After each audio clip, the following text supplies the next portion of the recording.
పురాతన దేవాలయాలకు పూర్వ వైభవం తీసుకురావడానికి పుట్టిన ఏకైక ఆధ్యాత్మిక ఛానల్ మన ఊరి గుళ్ళు.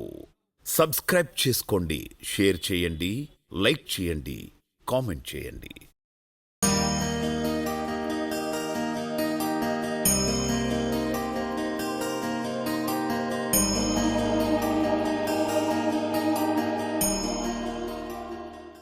జై శ్రీరామ్. అందరికీ నమస్కారం. వెల్కమ్ బ్యాక్ టు మన ఊరి గుళ్ళు. మనం ఈరోజు అందోల్ గ్రామంలో ఉన్న శ్రీ విఠలేశ్వర స్వామి దేవస్థానం. విఠలేశ్వర స్వామి అంటే చాలామందికి పాండురంగ స్వామిగా పరిచయం. ఆ పాండురంగ విఠలేశ్వర స్వామి దేవస్థానానికి వచ్చాము. ఇది దాదాపు 500 సంవత్సరాల పై చరిత్ర కలిగిన దేవాలయం. ఈ దేవాలయం యొక్క స్థల పురాణం, చరిత్ర ఈరోజు మనం ఈ వీడియోలో తెలుసుకుందాం.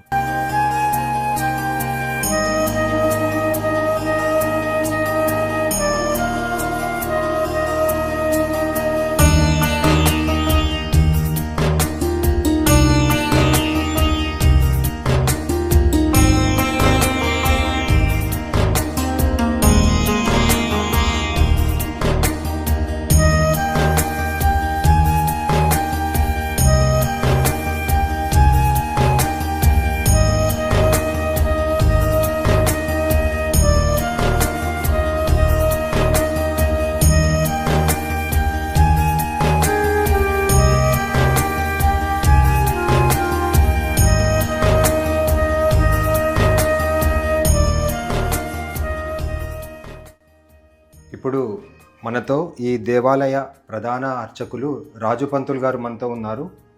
వారి మాటల్లో ఈ దేవాలయం యొక్క స్థల పురాణం, చరిత్ర తెలుసుకుందాం. జయ రుక్మిణీ పాండురంగాయ నమః. శ్రీ విఠలేశ్వరాయ నమః.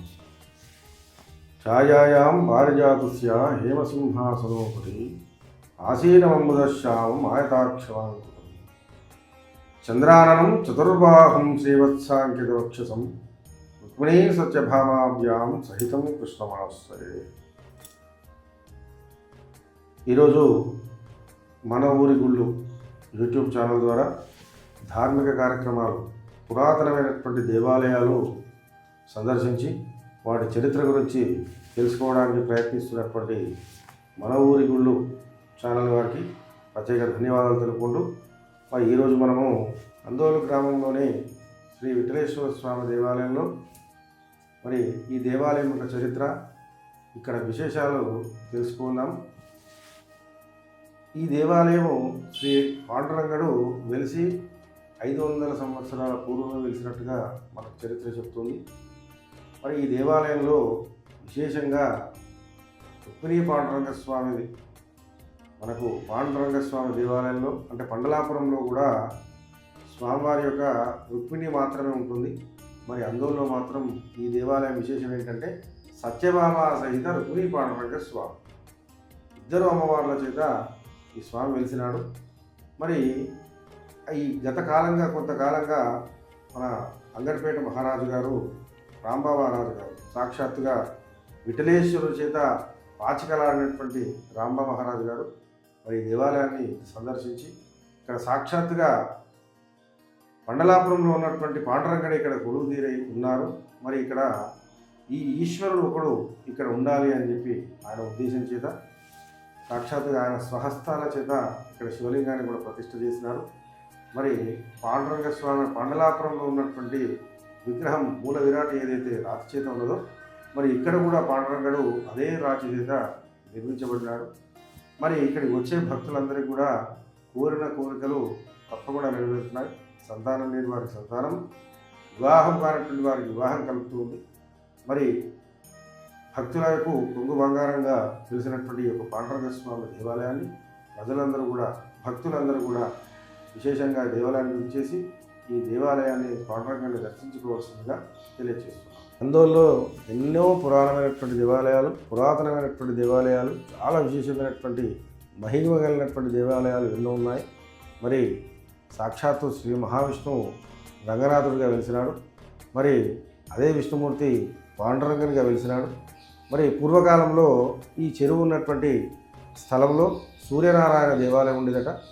మరి ఆ దేవాలయాన్ని మరి ముస్లిం రాజులు ఆ దేవాలయాన్ని శిథిలం చేసినారు. మరి ఆ విగ్రహాలన్నీ కూడా ఒక దగ్గర చేర్చి వాటిని నాగదేవత దేవాలయంగా ఇప్పుడు మేము కొలుసుకుంటున్నాం. ప్రతి నాగుల పంచమికి అక్కడికి భక్తులు వచ్చి నాగదేవత దేవాలయంగా ప్రసిద్ధి చెందింది.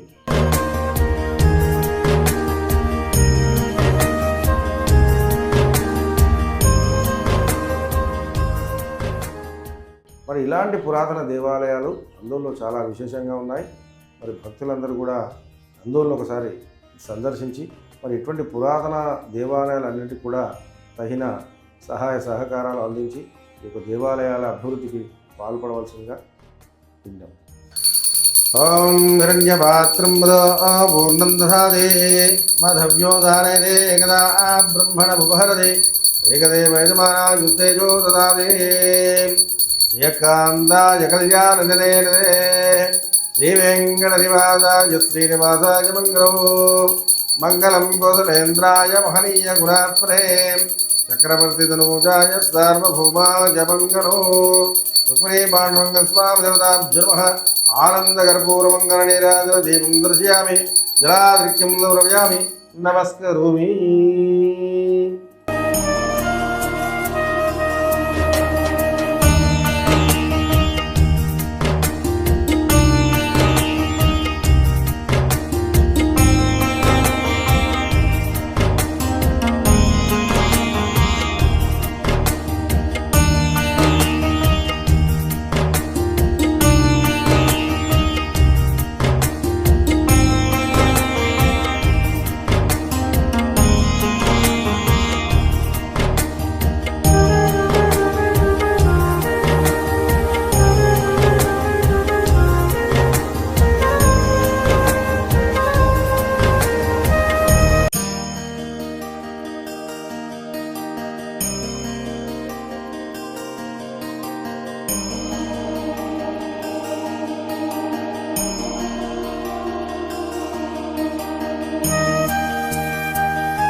ఈ సూర్య దేవాలయం గురించి మనతో మాట్లాడడానికి ఈ అందోల్లో స్థానికంగా ఉండేవాళ్ళు మనతో ఉన్నారు. వారి మాటల్లో ఈ దేవాలయం గురించి మరికొన్ని విషయాలు తెలుసుకుందాం. ఓకే, నమస్కారం అండి. నా పేరు సంతోష్ కుమార్, అందోలు సంగారెడ్డి డిస్టిక్. ఇక్కడ అందోలు ఈ చెరువు కట్ట పక్కకు ఇక్కడ ముందు కూడా రంగనాథ స్వామి టెంపుల్ ఉంటుండే. ఇక్కడ ముంగూడ కూడా చెరువు పక్కకు సూర్యనారాయణ దేవాలయం ఉండేదంట. పెద్ద మనిషి చెప్పంగా మేము విన్నాము. రజాగర్ కాలంలో అప్పట్లో ముస్లిం రాజు పరిపాలించినప్పుడు ఈ గుడిని కొలగొట్టడం జరిగిందంట. ఇక్కడ ఇప్పుడు నాగదేవతగా ఇక్కడ విగ్రహాలు పెట్టించి పూజ చేయడం జరుగుతున్నది. పెద్ద గుడి సూర్యనారాయణ దేవాలయం అనేది పెద్ద గుడి ఉండేనంట. ఇక్కడ పెద్ద మనుషులు చెప్తే మేము విన్నాము. ఇది కొన్ని వందల సంవత్సరాల క్రితం టెంపుల్. దీన్ని పలగొట్టడం జరిగింది. పెద్ద మనుషులు చెప్పడం మాకు ఔరంగజేబ్ పీరియడ్లో దీన్ని విధ్వంసం చేసి ఇక్కడ బొందలు కట్టిరు. గుడిని గులగొట్టి బొందలు పెట్టిరు. ఇక్కడ ముస్లిమ్స్ దేవాలయం కాడికి ఒకటి అయిపోతుంది మొత్తం ప్రభుత్వం. ప్రజెంట్గా నాగదేవాలయం కూడా దిగడానికి వీళ్ళే కూడా చేసేసారు.